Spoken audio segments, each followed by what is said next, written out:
OK, oui, il faut rentrer dans les cycles de reproduction parce qu'on va les voir au labo, on n'a vraiment pas le choix. Il y en a 3. Diploïdes, comme chez l'humain. Haploïdes, comme chez le champignon d'épicerie.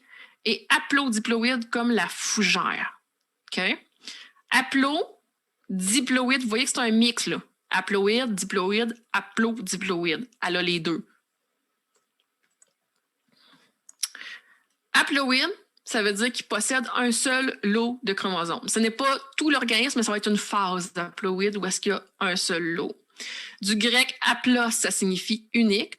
Nous, on va l'indiquer, puis c'est comme ça dans tout. C'est pas juste moi qui ai inventé ça, c'est comme ça. On met N pour dire que c'est un seul.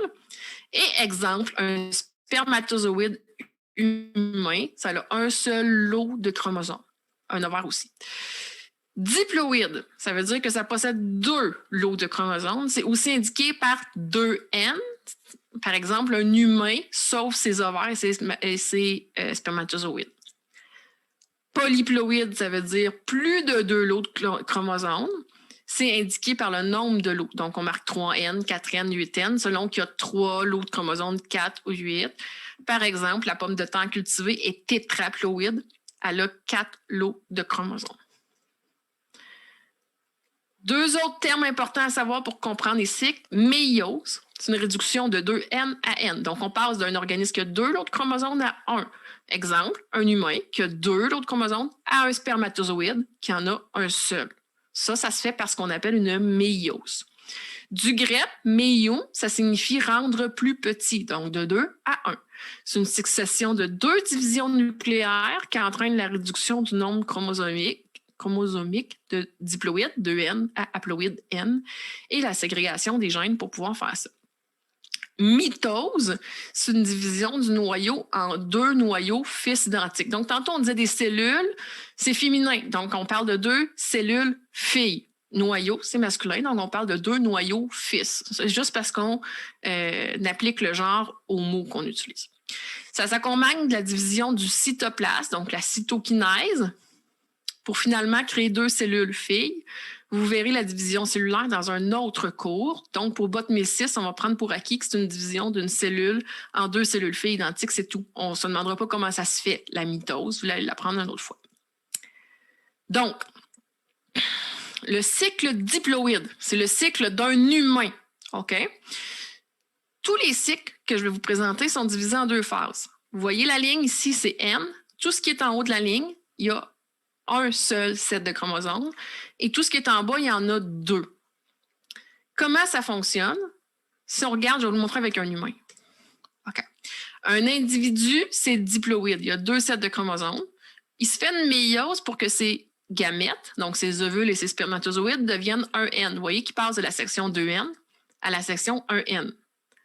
Il y a une fécondation qu'on appelle karyogamie. C'est quoi la fécondation? Le spermatozoïde rejoint l'ovule. Ça fait un zygote, un ovule fécondé, qui est 2N. Et par mitose, on passe avec presque pas de cellules à plein de cellules. Donc, par mitose, il se fait de plus en plus de cellules et ça devient un individu diploïde. Est-ce que vous comprenez ce cycle-là, qui est le cycle d'un humain? Oui. Y a-t-il quelqu'un que j'ai déjà perdu? Okay. Il est ici représenté autrement pour vous aider à comprendre et à étudier. Il y a un petit point qu'il faut retenir. Vous comprenez là, le cycle diploïde? La méiose, c'est une méiose gamétique. Ça veut dire la même chose. Ça, c'est des synonymes. Cycle diploïde, cycle diplophasique, cycle diplobiontique et méiose gamétique. Donc, mêlez-vous pas avec ça. Les profs, on utilise toutes des terminologies différentes qui veulent dire la même chose. Le deuxième cycle, haploïde. Pourquoi il est haploïde? Tantôt, notre individu était diploïde. Maintenant, notre individu est haploïde. Chez un humain, on rencontre toujours un humain qui a 2 sets de chromosomes. On ne rencontre jamais un ovaire et un spermatozoïde. Là. On rencontre que des humains qui ont 2 sets de chromosomes. C'est l'inverse chez ceux qui ont un cycle haploïde. Quand on rencontre l'individu, il y a un set de chromosomes. Donc, c'est aussi simple. On a des cellules. Tantôt, on disait que c'est des gamètes. Là, on a des spores. Je vais vous expliquer la différence des spores et des gamètes fort probablement au début du prochain cours. Mais on a des spores qui font des individus haploïdes, qui, eux, font les gamètes, qui se fécondent, font un zygote et qui se reséparent par méiose automatiquement. Je vous montre un exemple. On va parler de méiose zygotique.